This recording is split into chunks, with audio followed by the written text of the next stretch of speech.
A very good afternoon, friends. Myself Swati Sharma. Today we are going to do the third part of the story of Kabuliwala. देखिए, आज हम काबुलीवाला की story का third part करेंगे. पहले जल्दी से रिकैप करते हैं सेकंड पार्ट में क्या हुआ. देखिए, काबुलीवाला जो था वो अफगानिस्तान का था.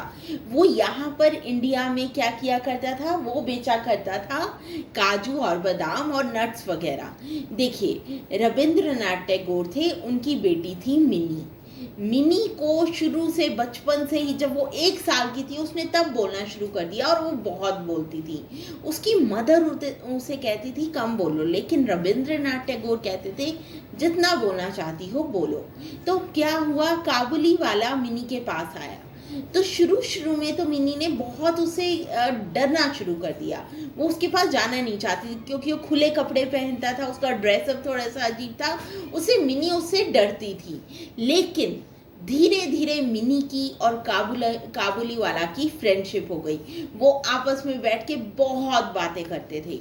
सो now we are going to do the third part. देखिए, Before making the trip, he went around collecting money he had owed.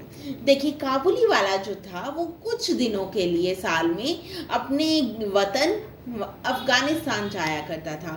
तो इस बार भी उसने ये ट्रिप प्लान किया था. ही वेंट अराउंड इसलिए क्योंकि वो जा रहा था तो वो अपने जितने भी उसने पैसे उधार दिए हुए थे, वो करना क्या होता है, उधार देना.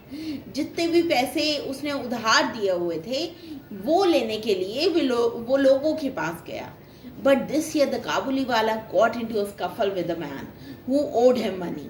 लेकिन इस ईयर क्या हुआ, काबुलीवाला की लड़ाई हो गई. Got into a scuffle मतलब स्कफल क्या होता है, लड़ाई हो जाना.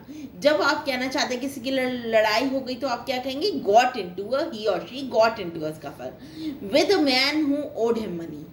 उस इंसान से लड़ाई हो गई जो जिसके पैसे उस आदमी ने वापस करने थे, उससे लड़ाई हो गई.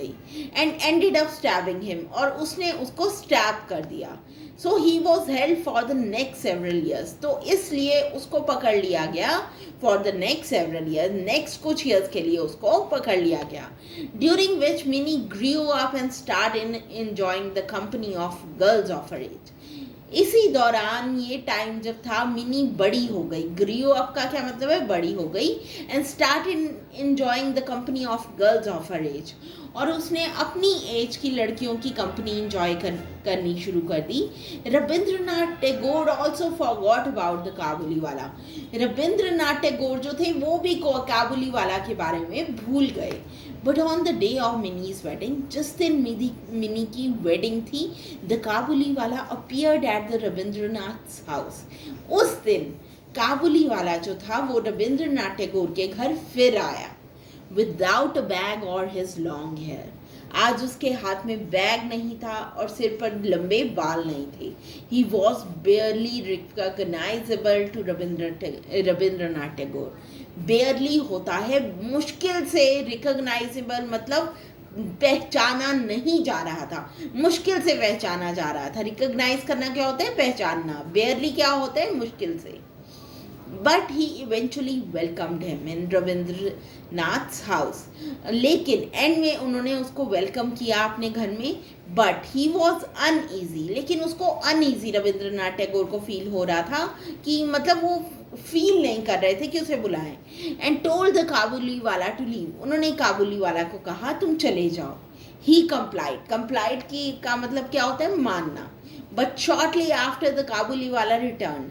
थोड़ी देर बाद, शॉर्टली आफ्टर का क्या मतलब है, थोड़ी देर बाद, the Kabuliwala return brought a gift of grapes and pistachios for Mini. तो थोड़ी देर बाद काबुलीवाला वापस आया और वो लेकर आया गिफ्ट ऑफ ग्रेप्स लेकर आया और पिस्ताचियोज लेकर आया. So this was the third part of the story. We will continue the story in the fourth part. Thank you.